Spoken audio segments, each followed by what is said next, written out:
Hai, balik lagi di One Man Project sama gue Primanda Wijaya di Penikmat Cerita Misteri.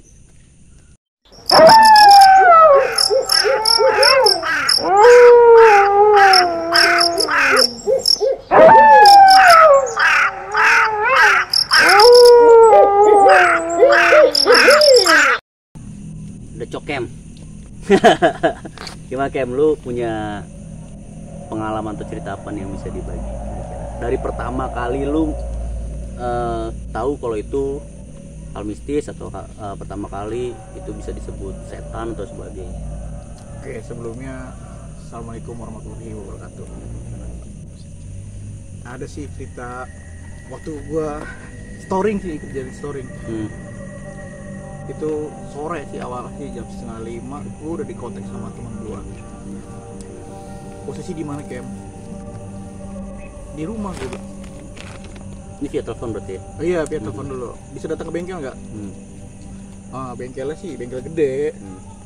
Nggak perlu sebutin namanya sih. Gue sampai di lokasi, disapa gue tuh sama ya orang udah Parubaya lah ya. Kemana neng gue gitu kan? Sini mbak, mau kerja bantu temen. Udah lama, baru nyampe mbak gitu kan. Datang tuh gue ngerjain motor, gue perhatiin tuh rumah gue balak gitu, maksudnya berantakan gitu ya. Gimana sih dilihatnya nggak keurus. Gue nanya dong sama teman gue, Herdi nggak diurus rumah? Kagak Kem, gue kosong udah lama bertahun-tahun. Serius kan gue nanya gitu. Emang kenapa Kem? Gue tadi disapa lu sama orang, ya aki-aki lah, maksudnya udah tua, udah Parubaya. Gimana mukanya Kem? Ya kayak orang Betawi, gimana sih ya, ada suku orang Betawi. Ya mungkin dibaik kali ke gue juga ya. Pas gue ngerjain motor, ya udah mau maghrib gitu kan, gue break, itu lampu nyala. Gue kasih dong sama temen gue, Heri namanya. Dia panggilannya Kenyot sih. Nyala lampu kan, pasti ada orangnya. Serius Kem? Iya Kem, nyala. Belum lama gue kerjain motor, badan gue pas pegal badan gue. Kayak nggak enak lah gitu. Kayak kata orang, kayak lu lesu banget gitu. Biasalah mungkin kalau kerja capek kan. Gue belum ngopi apa gimana, gue perhatiin lagi dia nongol lagi. Kakek ini? Iya, dia nongol lagi. Berarti sebelumnya yang cuman gue nggak mau si... cerita ke Heri itu, nggak mau cerita gue. Dan dia belum ketemu ya? Belum ketemu. Terus gue tanya lagi sama bapaknya yang punya bengkel. Abi, ini bener kosong nih? Kosong Kem, udah bertahun-tahun itu. Lu diliatin ya? Diliatin sih iya, cuman mukanya baik, bukan ya enggak. Oh, berarti lu udah ada feeling kalau itu bukan orang gitu ya? Ya awalnya sih gue mikir emang bukan orang, cuman emang nyata dia nyapa gue. Akhirnya gue tanya balik lagi si Abi itu dulu tinggalin sama anak keluarganya lah. Dia di situ tinggal sama tinggal orang tuanya doang. Rumah itu dijual. Sampingnya tahu sendiri kan, kayak itu rumah kosong sampingnya. Ini kosong juga. Ini satu halaman ini rumah. Halaman ini malam gue tidur di saung-saungan situ di bengkel karena lembur. Emang udah ada hawa nggak enak kan ya. Gimana ya? Dilihat nggak nampakin, cuman diketawain gue man. Tapi berubahnya bukan perempuan diketawain ya. Terus suaranya perempuan? Bukan. Kayak suara aki-aki lah gitu. Gue lihat itu posisi jam 10 dah, pas bengkel tutup. Bengkel tutup jam 10, gue tidur di atas, gue cek lagi. Gue selalu pantau tuh rumah kosong itu, selalu pantau. Ini kayak di luar nalar gitu ya. Mungkin kalau gue cerita ke orang, lu stres kali gitu kan. Yang namanya gue ngeliat sendiri kan. Bukannya kayak gimana ya? Pokoknya aki-aki uban, sarungan.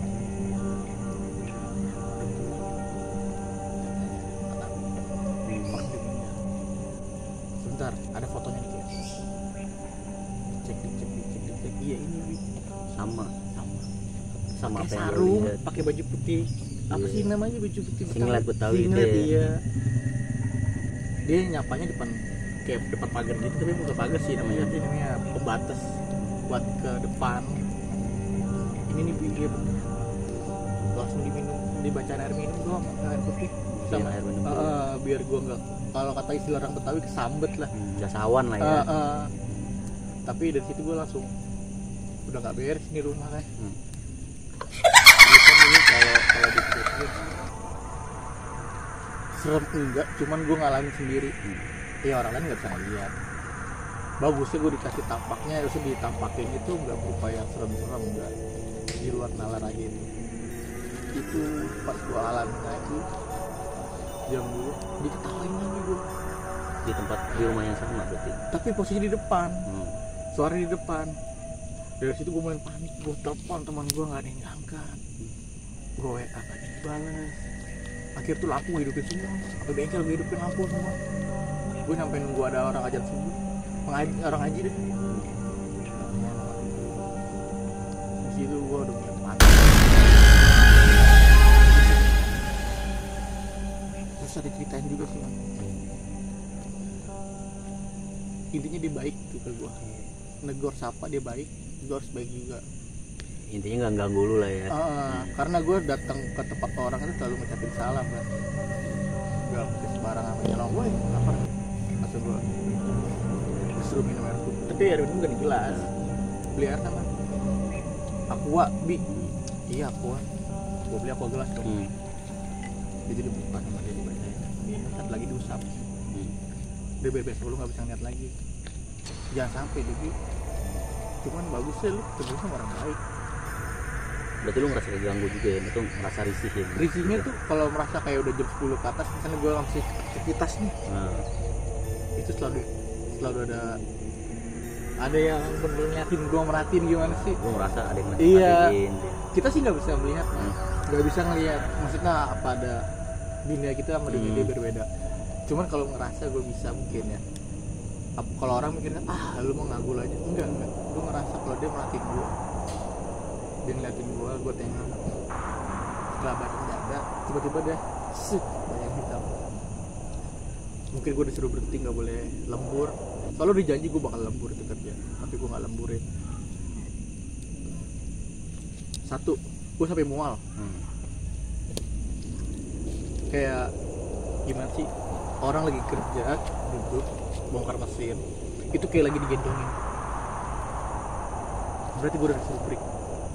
Gue yakin dia ada di gue, makanya kata Abi udah dibilang berhenti gue dilanjutin. Intens jangka waktunya misalkan gitu ya, dari yang pertama lu lihat sampai berapa lama sih lu ngerasa keganggu gitu? Apa misalkan pas udah dikasih air minum terus yang diusap itu udah hilang atau tetap masih ada? Sebelum jauh ke cerita itu ya, itu gue udah kasih air minum itu udah 2 hari 3 hari gue setelah kejadian itu ya? Iya, kalau gue nggak cerita gue mungkin masih ingat. Akhirnya gue ceritakan ke teman gue Sherry, gimana nih, gue masih kayak keganggu sih enggak, kayak risih aja. Gue kerja kayak gimana ya, kerja kayak nggak enak banget gitu kalau ada yang berarti dia sensi ngeliat gue. Akhirnya gue cerita, dia tahu. Itu 2 hari kemudian hilang sih, udah nggak ngerasain. 3 hari sana udah nggak ngerasain. Yang jelas itu rumah kosong, benar-benar kosong. Dan mutlak kalau apa yang lo lihat atau ada yang nyapa lo itu berarti bukan manusia. Iya. Cuman dia baik, dia senyum gitu. Soalnya ada orang Betawi, setahu gue kalau kita udah nyatu, udah tahu dia orangnya baik. Kalau kita sopan kan, istilah kalau kita sopan dimanapun juga disegani. Assalamualaikum. Yang nggak habis siaran itu, gue perhatiin tuh, lu ngapa nggak cuma kosong aja terus? Itu rumah kotor banget, nggak dirapiin apa? Pikiran gue kan, gimana sih rumah udah hancur banget gitu. Udah lama kosong kan, dia mikir gitu. Ya gue pikir ada orangnya kan, soalnya gue disapa sama orang di situ, dan malamnya lampunya nyala.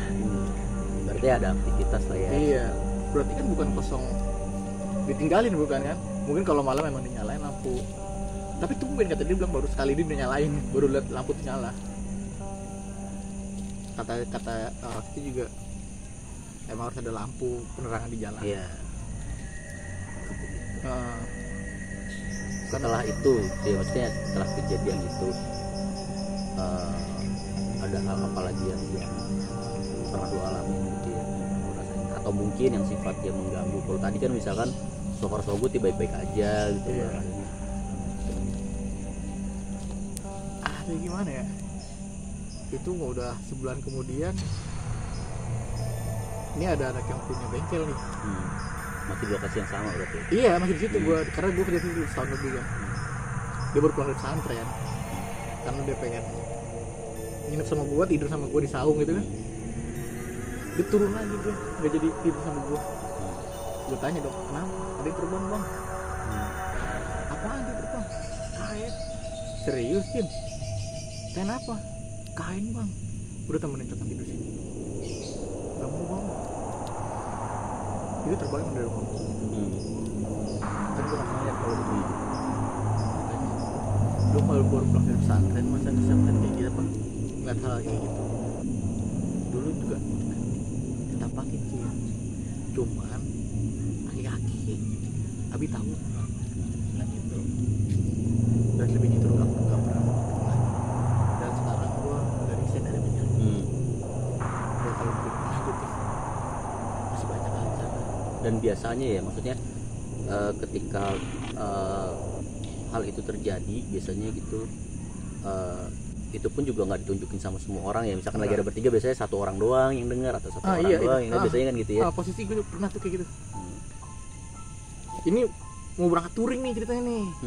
Mau berangkat touring di situ juga semenjak pot asap ditebang. Oh masih di situ? Iya, gue di situ. Itu jarak seminggu mau berangkat touring. Itu udah kagak beres. Kok gue terus yang dikasih lihat sama tuh laki-laki itu. Padahal kan katanya udah nggak bisa ngelihat. Pas anak baru berjalan, lu jangan dulu, lu pamit dulu. Pamit sama siapa? Udah pamit dulu gue.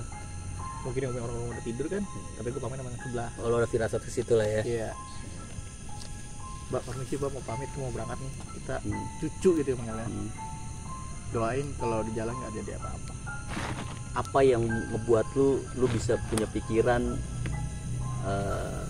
kita restu ya untuk mau berangkat atau apa gitu? Ya dia baik sih kayaknya.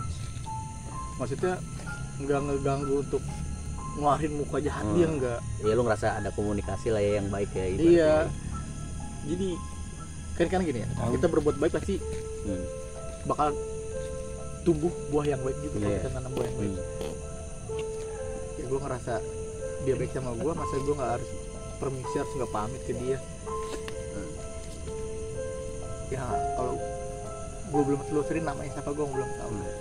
Tadinya mau gue telusurin namanya siapa, cuman nggak perlu harus tahu untuk mengungkap rasa penasaran lo dan ingin tahunya manusia biasa gitu tuh, juga selalu pengen tahu, kepo lah ya. Gue kepo sebenarnya, cuma jangan sampai kalau ketemu lagi gitu. Karena itu gue yakin dia bukan orang soalnya.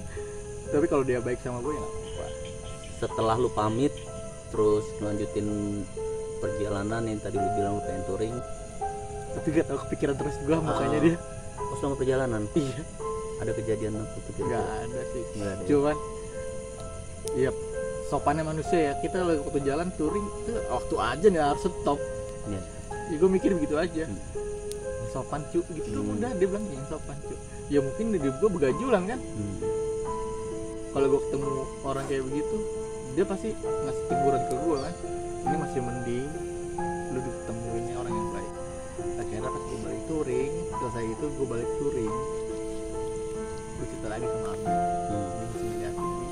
Berarti setelah selesai touring nih? Iya. Disuruh sholat gue. Jujur gue disuruh sholat gue. Lu tuh najis sebenernya, gue gitu. Maksudnya dalam arti najis, gue belum wudu. Jadi gue mandi, wudu, gue sholat di situ ya. Dan terakhir kali gue sholat itu gue langsung resign. Atas dasar hal itu tadi yang memang menghantui gitu ya. Iya, takutnya kalau gue udah kelar dari kerja itu gue masih gimana ya? Dibawa-bawa terus. Berarti secara nggak langsung, walaupun dia tetap baik, tidak ada komunikasi yang jelek, secara nggak langsung lo merasa keganggu, ibaratnya gitu ya. Keganggu karena dia harus beda lah. Gue takut kesambet tuh. Maksudnya takut kayak digendongin. Tapi lu sebenarnya lu penakut gak sih? Jujur sih kalau untuk ditampakin mungkin merinding kali ya. Belum siap lah ya. Belum siap. Mungkin kalau pernah kalau diliatin kayak gitu misalnya, gue untuk nggak bisa gitu, untuk teriak aja udah wah. Tapi pernah ya, ibaratnya ditunjukin sama makhluk astral gitu ya, yang bener-bener buat lu takut, terus ibaratnya atau lu lebih ngerasa keganggu dari hal yang sebelumnya gitu. Gimana ya, kalau tuh ditampakin gitu untuk ngelihat ya, walaupun ini nggak ada nih, gue ngeliat nggak ada, cuman gue ngerasa kalau dia lagi ngintipin gue di belakang pohon gitu, walaupun dia nggak ada mukanya, tapi gue jujur dia gede, gila. Atau orang kan jin tuh sesuai sama ukuran kita, enggak, dia lebih gede dari kita, bentuknya juga gede, badan gede, serba gede deh. Itu di mana tuh kira-kira jadinya? Ini aja sih di belakang rumah gue sendiri, man. Oh, Di belakang rumah gue sendiri. Itu lo sendiri kalau kita anak muda malam-malam bingung mau ngapain, mesin yang kita kerjain kan, seduh kopi, bakar rokok, bahwa kita nggak boleh kerja malam mungkin ya. Kita ada orang jalan, ya cuek kan ada orang jalan, tapi kalau keluar gak nyampe ini orang jalan. Gue lihat ke belakang, nggak ada siapa-siapa, tapi gue ngerasa kalau dia ada lagi ngeliatin gue gitu kan. Mungkin gue dikasatin sebelah mata kan. Wah, kalau gue perhatiin ini kuntilanak ini. Iya, soalnya ketawanya jauh, man. Kalau tawanya jauh pasti deket kan. Udah gue harus beres-beres. Gue jangan sampai ngeliat. Kalau sampai ngeliat, kacau. Gue beres-beresin pun juga nggak full rapi banget, nggak gue tutup-tutupin. Gue beresin, gue pinggir-pinggirin, gue harus dalam langsung. Gue nggak mau sampai dia nampakin muka ke gue, nggak bisa tidur gue. So, yang ada gila, lu pasti akan ngerasa diganggu secara mental ya. Pasti. Oke, terakhir pengalaman lu yang bener-bener buat lu sampai meyakini atau mengakui kalau setan tuh ada, kalau setan tuh memang mengganggu, maksudnya komitmen pada ucapannya kalau dia diciptakan sebagai penggoda ya, ibaratnya. Ada nggak? Ada. Buat gua ada.